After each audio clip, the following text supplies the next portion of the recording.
Welcome to HBCU Her Voice, a place where we celebrate the powerful voices and stories of remarkable women from historically Black colleges and universities. I'm your host, Shanasia Washington, a proud HBCU graduate myself. I'm thrilled to bring you this platform dedicated to amplifying the voice of our community. We dive into inspiring stories of resilience, success, and the incredible impact these women are making in the world. From trailblazing entrepreneurs to innovative leaders, we bring you the stories that matter, showcasing how HBCU experiences shape paths and fuel passions. We'll explore challenges, victories, and wisdom. Whether you're an HBCU alum, a student, faculty member, supporter, or simply someone who believes in the power of diverse voices, we are so glad to have you. So listen up as we share insights, celebrate achievements, and uplift our community. Together, we can inspire the next generation of leaders and ensure our voices are heard loud and clear. A grand welcome to HBCU Her Voice. And just like that, we back with another fabulous episode of the HBCU Her Voice podcast. And y'all, I'm excited about this guest today.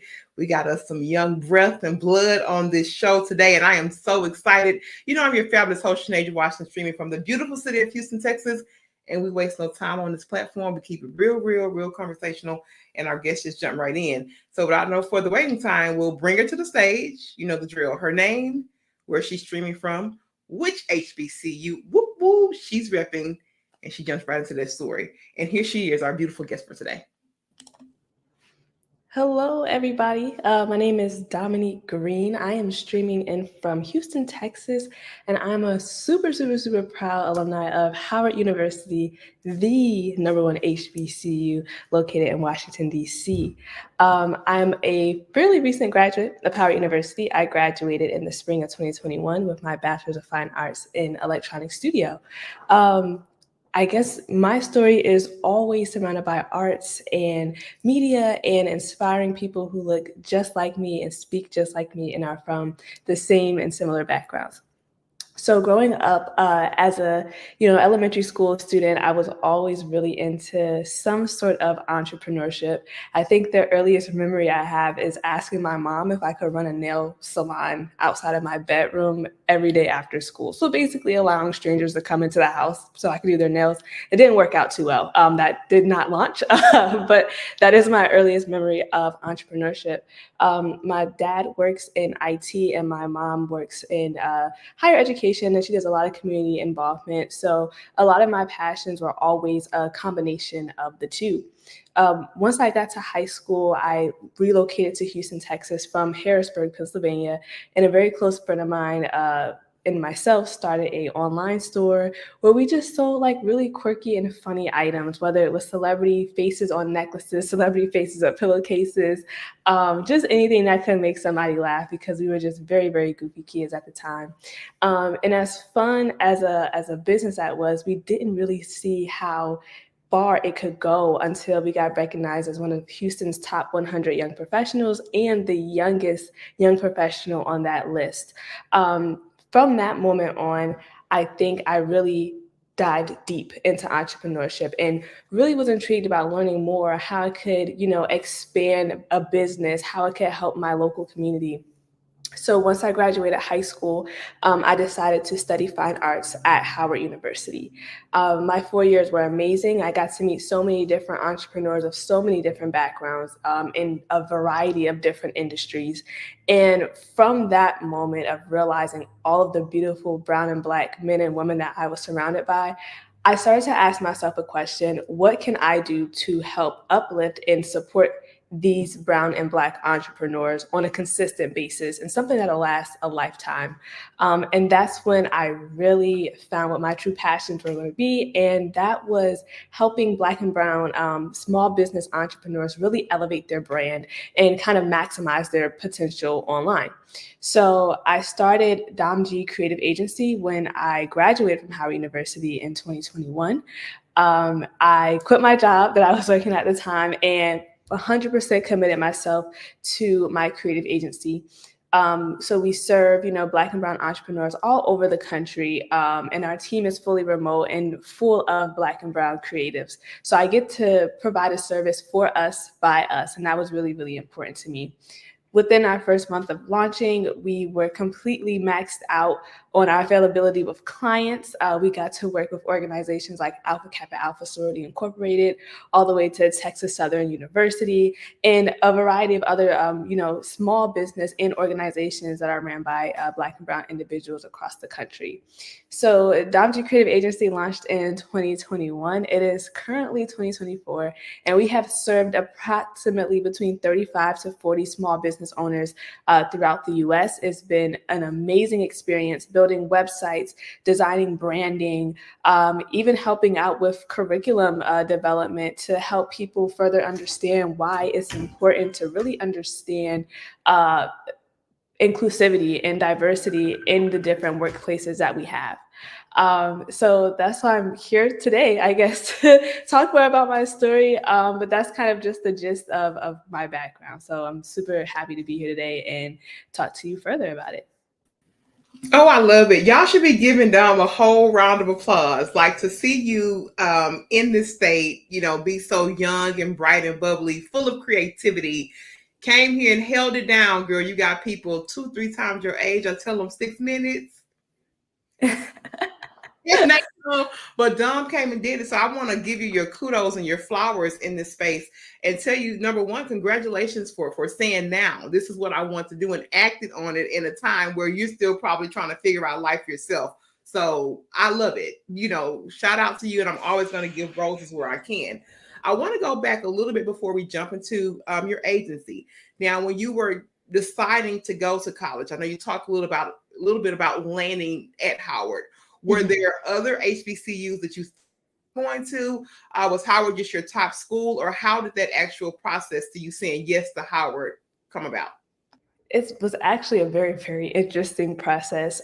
Moving from Pennsylvania to Texas, prior to living in Texas, I didn't really know about HBCUs. Neither did my family. My mother was the first person to graduate from a university, and she actually went to Penn State. Once we moved here, my mom got her first job in Texas at Prairie View A&M University. And that's where we were introduced to HBCUs and the culture. I think when I was 13 was my first HBCU homecoming. So I started getting introduced to the culture early. But even, as I'm going through K through 12, I still was very kind of solid on I wanted to go to Penn State or I wanted to go to Georgetown University. It wasn't until I got a bit deeper into high school that I was learning more about the HBCUs that were in Texas. And once I got to senior year of high school, I was one of those kids who really overthought the whole process of applying to college. And I was under this impression that it was going to be super hard. Like I wasn't going to get in anywhere. I have to apply everywhere. And that's what happened. I ended up applying to about 35 different universities. And my counselor pulled me out of class one time and was like, Dom, you have to stop applying for all these schools because I cannot keep sending all these documents every single week. And I ended up getting accepted into all the schools that I applied to. But the HBCUs that I applied to were Spelman, Clark Atlanta, Howard, and I believe A&T, North Carolina A&T. Once I got that acceptance letter, that's when I decided to Howard. That's when I decided that I actually was going to go to a HBCU. That December, I got accepted to Texas A&M University, Corpus Christi, which was the only university in the U.S. that was on its own island. I had my dorm picked. The waves were crashing up on my windows. I was super, super excited. And a month later, I got an email from Howard saying that I've been accepted, and my jaw dropped. It was something that I did not expect to happen. But in that moment, I switched. I called my dad. I was like, hey, I'm not going to A&M. I'm going to Howard. He's like, hey, if that's what you want to do, we'll move forward with it. But the history behind Howard, just the history behind the fine arts program in itself with Chadwick Boseman, Felicia Rashad, all of these amazing people. And I was like, I want to be in that same classroom. I want to be in that same space to really understand what African-American art history is like and how I can go back into the roots and bring that into the present day creative space for Black and brown entrepreneurs. Oh, I love it. I absolutely love it. What a beautiful story. So was it the right choice, Dom? Was it the right was it the right choice? Thankfully it was. My first time being on Howard's campus was freshman move-in day. So my fingers were crossed like all the way up until that day. But yes, it was the best choice. I met so many different people. My professors and advisors are amazing to this day. Every time I go back to DC, I'm contacting my advisors like, hey, let's meet over coffee, or hey, let's talk about this cool art project I want to implement. They even, always send me job listings like, hey, if you want to come back, like you can, and we have all these openings available. So it's just always a good time whenever I'm back in DC. The support system has been amazing. I was able to join IOTA Phi Lambda Sorority Incorporated while I was at Howard University, which is the first Black business professional sorority for Black women, founded in 1929. And that support system alone has really helped me just skyrocket in all ways, shape, and form when it comes to entrepreneurship. So I definitely would not have changed my Howard experience for anything. See, that's what we want to hear. We want to make sure that number one, she's Dom said yes, and then also too, there are no regrets. I love it. And you mentioned something that really, really made me beam with pride, because you said they said if you needed to come back, we got you. We got opportunities for you to come back. And that's one of the things that, I hope that people get from the gist of this, that many times our institutions welcome us back. So, if we need to find employment or do different things, they typically welcome us with open arms. So I always want to make sure that people hear about those support systems that I will always talk very proudly about. I want to go one other place, because when you said your major, you said electronic studio. Many people may not be familiar with that major, so can you just give us like a brief overview of what that major is about? Yeah, absolutely. I actually got accepted to Howard as a graphic design major, and I switched after my first semester once I learned about electronic studio. So, electronic studio allows you to study everything digital art and some studio art as well. So going into college, I already had a very good understanding of graphic design, but electronic studio allowed me to study graphic design, but animation, video game design, 3D modeling and animation, 2D modeling and animation, videography, photography, film photography. So learning how to develop our own film in the classroom. There was just so many different courses like that. And then we also had ceramics, sculpture and ceramics.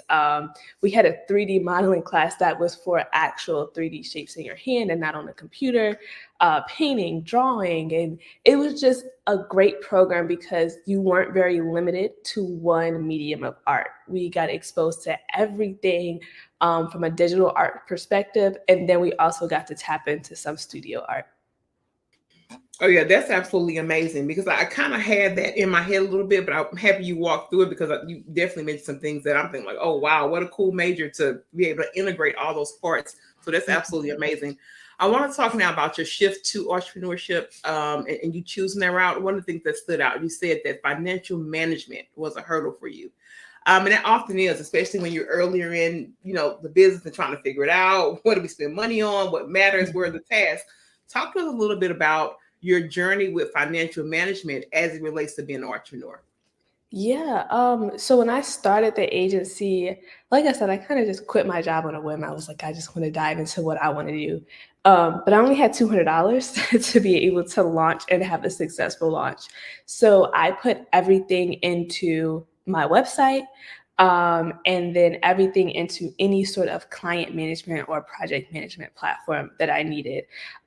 So I was thankfully, after investing that, I was able to have a successful launch. I think the website was the most important thing for me because I had to showcase the service that we're offering. And thankfully I have, design background. So I was able to do everything myself without having to put anything into that budget.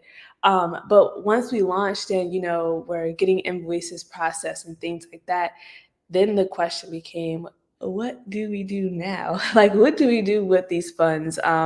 So thankfully, we came across a banking platform called Novo, which is a online banking system specifically for small business owners. And it was great. They had all these courses set up on, managing your finances from small businesses, where you can allocate them, having various savings accounts set up and things like that. So once we got to that point, we put money aside for legal things like taxes and things like that, another budget to the side for equipment. And the cool thing about the platform was that it automatically you could put in the percentage of each deposit that you want to go into each savings account. So you didn't have to do anything manually. Everything just happens for us. And that was a really, really great, service to have available to us, because none of us came from that background of financial management. I'm coming from a fine arts background with a passion for design, as many as our other team members are as well. So learning about Novo and the services that they had really helped us out a lot. And then obviously, QuickBooks, which is the famous QuickBooks, everybody uses that. So that helped out as well. But once I first started getting into it, it was pretty difficult. I wasn't sure where I should be investing money at, what should I be purchasing to help enhance the business? How can I, incorporate this into our marketing and advertising strategy? There was just a whole bunch of questions, but I think utilizing those resources that I had, and then also having parents that come from an entrepreneurship background as well, definitely helped me get on track with my financial management of the agency. Yeah, and it's so important too, like to nail it down at the beginning, or at least be open to the fact to know that, okay, we have to get these finances on the thing, because that's like, I wish people had it like true entrepreneurship 101 to understand that, because to get down, 2 years, 3 years, you don't know where your money is going, you don't know where it's spent on, is a recipe for a disaster. So knowing that you got that at the beginning, I'm so proud to hear that, and that to me, I feel like you knew what you needed to invest in first. And sometimes people always don't know that, because they'll chase the wrong thing, but getting that website and everything nailed down and say, okay, well, hey, this is where I'm going to market from, and, get your clients to come in, huge kudos to you in being able to do that. Now, the next part of business, I think, is that once you get that client base, and we talked about this already in the beginning, but we have to touch on it because it's that scaling piece. It's like, how do I, keep this personalized service? And then now we're getting bigger. And then it's like this whole thing with staffing and finding the right support. Kind of talk to me a little bit about the challenges, because even now, I'm always transparent. This is what this podcast is for. It's that resource piece. I'm like, well, how am I going to get the proper resources to support this thing while I work on other creative endeavors? So talk to me a little bit about your headspace there, and maybe some of the things you guys are thinking about in this next level of expansion. Yeah, I think that is the period that we're in right now. It's kind of like this weird space where we're not really a very small business per se anymore, like that standard definition of small business. We're kind of like leaning more towards medium size. And we're like, okay, well, we have this influx of clients coming in, whether they're being referred from other clients or our marketing strategy is working. How do we provide the service to them and maintain the quality, not only of the work, but the quality of the communication? And if that comes with expanding the team, what are we looking for? How are we out sourcing these people? What's that process of bringing them on our team like? So that's a lot of questions right now that I know I personally have just swirling around in my head. As far as increasing our client base, I think that is something, I wouldn't say it's super, super easy, to maintain a current client base as well as bring in new ones. But I think because the type of agency that we are is very, very unique, and we have a very specific target audience, it is not as stressful, trying to reach out to those groups. There's plenty of online marketplaces that showcases Black-owned business all over the country. Even the United States government has a page on their site that is dedicated to highlighting all of the minority-owned businesses in the U.S. So we have a lot of resources there on how we can connect with these different businesses. So at this point, it's like, okay, now that we have them, how do we keep them in?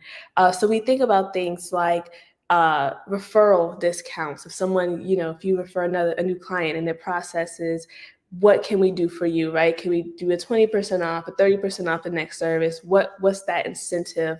Planning out free events, virtual and in person, to help expand people's knowledge around entrepreneurship. And these things are open to our clients as well. Inviting them into those spaces, giving them as much knowledge as we can that we possess, but then hearing what they have to say and trading it off.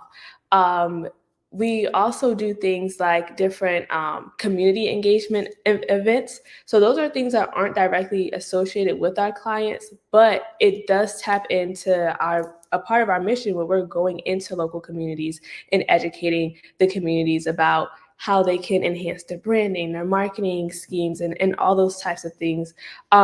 So those are the ways, the different things that we think of on how we can keep our clients engaged, how we can always have them coming back. And that doesn't necessarily mean coming back for a service, coming back with, their wallet open. That's never our target, but we want them to come back to us as a resource, coming back to us, asking questions on how they can improve what they're offering to their target audiences, or how they can, refine what their service is, or refine who their target is, and things of that nature. And of course, with that trust and sharing reliable information, later down the line, that turns into one of our clients. But the main thing that we focus on the most is sharing resources and educating our audience as much as we can. And once they get in a space where they feel like, okay, like I have all the information I need to become an entrepreneur, they'll say, you know what, we can come back to Domonique Creative Agency because they've given us all this information so they can help us execute.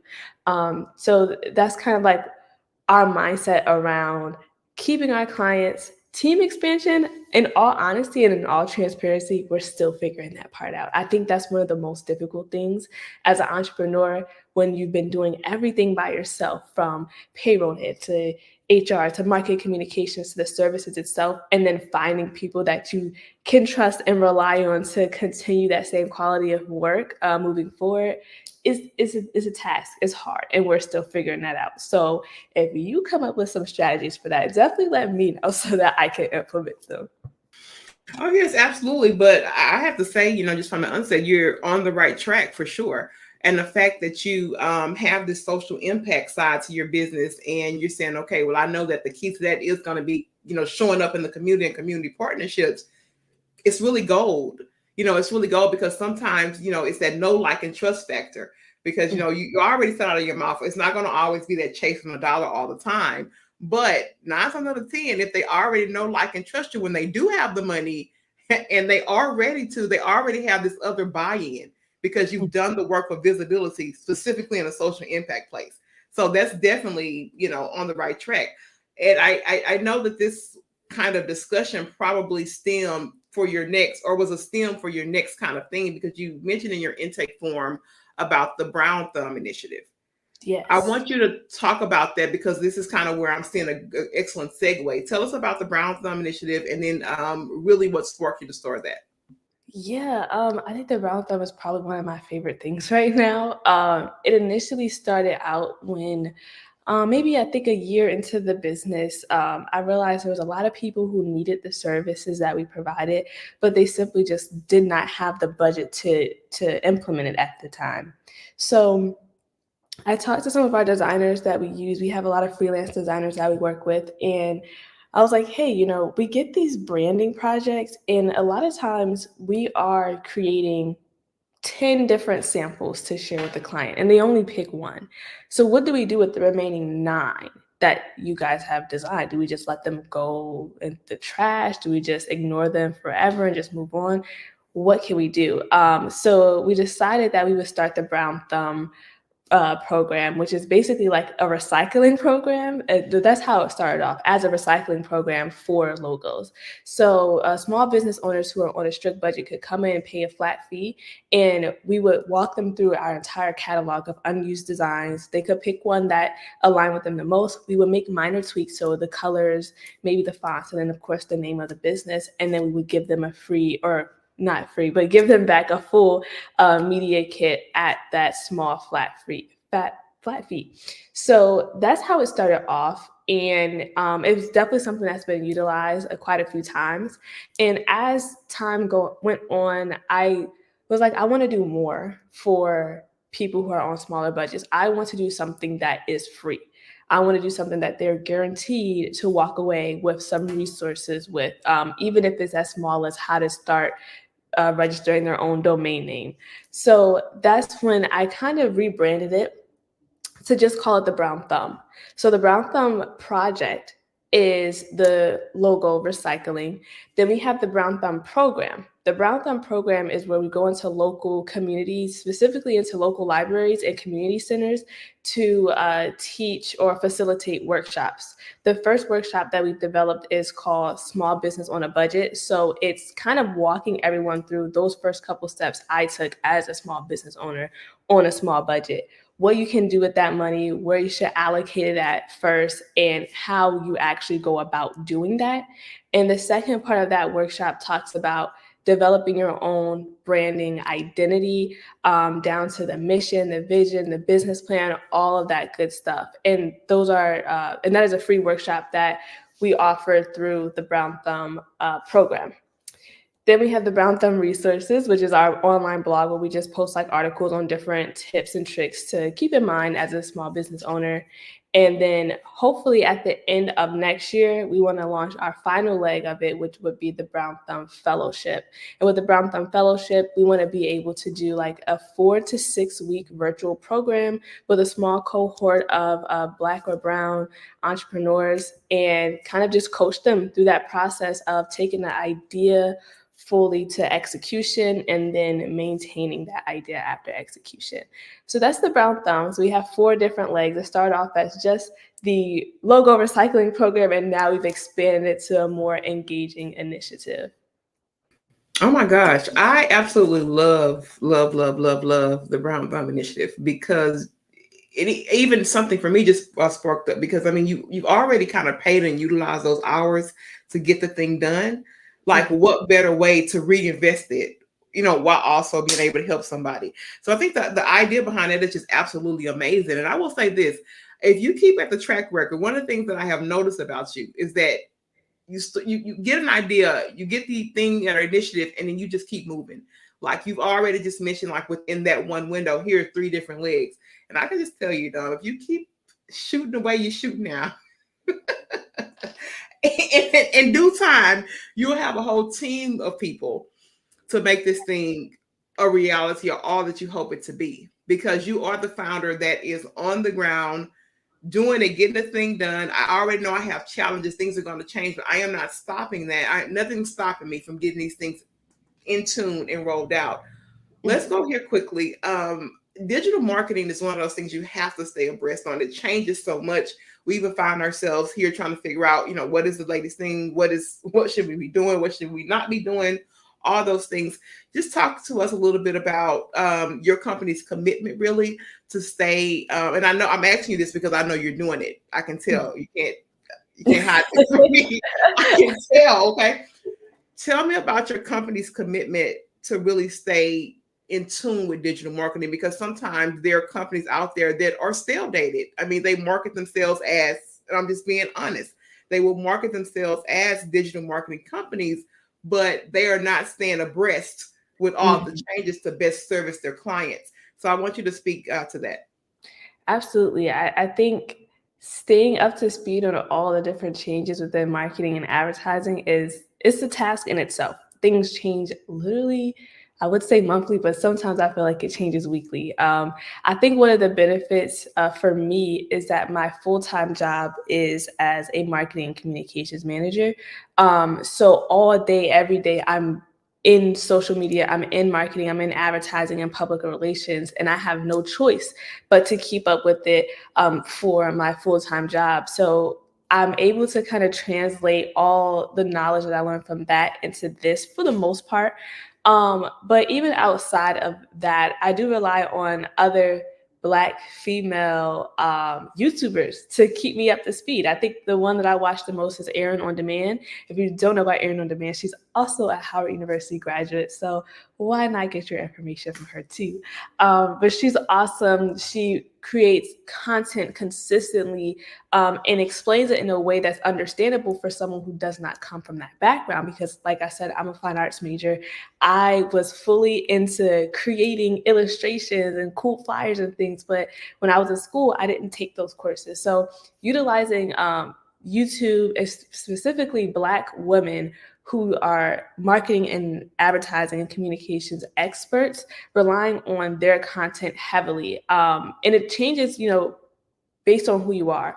I like to rely on Black women specifically because my clientele base is majority Black women entrepreneurs. That's who I serve the most. So I like getting my content or my knowledge from them as well, so that I know how to really amplify those brands by Black and brown people.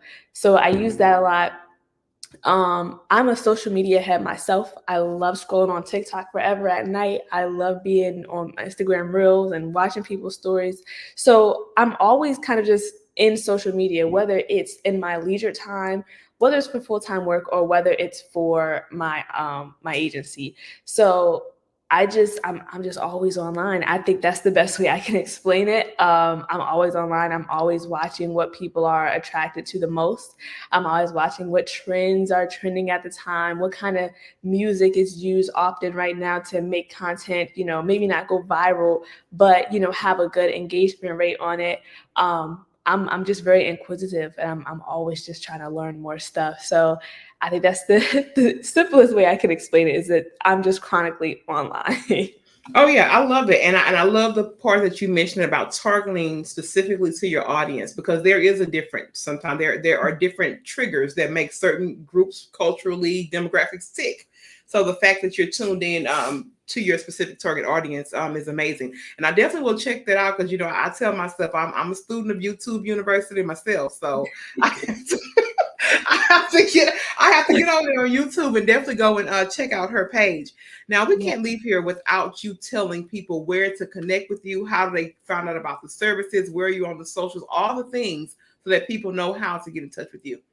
Yeah, absolutely. So our website is www.dgcreativeagency.com. You can find us on all social media platforms at DOMGCA. That's going to be on Instagram, Facebook, Twitter, TikTok. Well, I guess X now, not Twitter. TikTok, LinkedIn, YouTube, anywhere online at DOMGCA. And then our website, once again, is www.dgcreativeagency.com. My name is Domonique Green, so you can find me on LinkedIn there as well. Like I said, I'm chronically online, so you'll definitely be able to find me one way or another. That is amazing. Now, this is the part in the show where I give my guests their time to give their final thoughts. So I tell them, if someone was to skim past and they go to the end, all they see is this. We want you to give us some good final parting words that just gives us the essence of Domonique Green, and really what you want to embody for this time we share with you. Absolutely. I think the best thing that I could say right now is, if there's anyone that is interested in pursuing entrepreneurship, or if you're already an entrepreneur and just trying to find your way, it is absolutely okay for mistakes to be made. That is the only way that you'll learn and grow as a professional in your field, is if you make mistakes. Don't be afraid for mistakes to happen. It's a great time for growth. It's a great time to really look at things from an outside perspective and say, okay, I made this mistake. How can I fix this moving forward? What things can I put in place to make this a better experience the next time? Don't be afraid of it. Embrace mistakes. It allows you that time to really explore and learn more about yourself and about your business. As long as you're staying true to your passions, not someone else's passions, and your mission and vision for your business, you are setting yourself up for success. So feel free to prosper. Don't be afraid of mistakes and changes and things like that. It's needed in order to be successful. Absolutely love it. What a beautiful time I've had today. Now, I think you are wonderful. I think you're wise beyond your years. I am so very proud of you for everything that you've done thus far. And of course, I'm going to be rooting for you and staying in touch and seeing all the great things that you will produce, because I know you're a shooter and I know you're going to get it done. I'm not just saying this for the sake of this podcast, because I interview a lot of people, but I am so very proud of you. And I want to thank you so much for hanging out with me. To all our podcast listeners and viewers, I want to always tell you that I love you. Remember to let your voice shine, and we'll be back with another fabulous episode of the HBCU Her Voice podcast soon, and we're out.